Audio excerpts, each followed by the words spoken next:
North Idaho Marine killed in Vietnam received his final homecoming today. This morning, the Kellogg community unveiled a permanent memorial for First Lieutenant Frank Reasoner. KXLY4's Annie Bishop tells us about his legacy.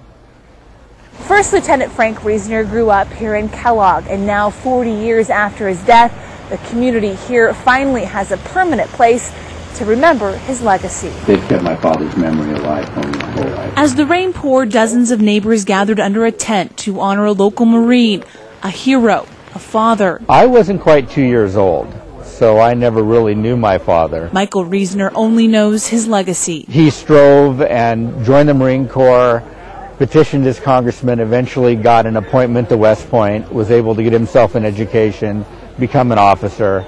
Just sort of the American story about being able to, elevate yourself. First Lieutenant Frank Reasoner died trying to help a radio operator under fire in Vietnam. He was just 27. President Lyndon Johnson awarded Reasoner and his family the Congressional Medal of Honor, the first Marine officer to receive the award in Vietnam.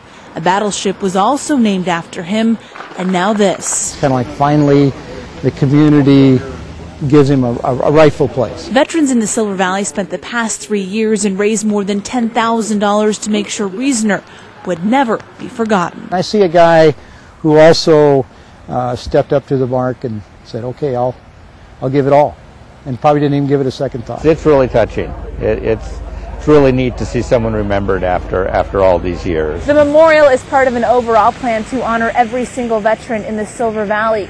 Plans eventually called to add close to 2,000 names on a wall around this memorial.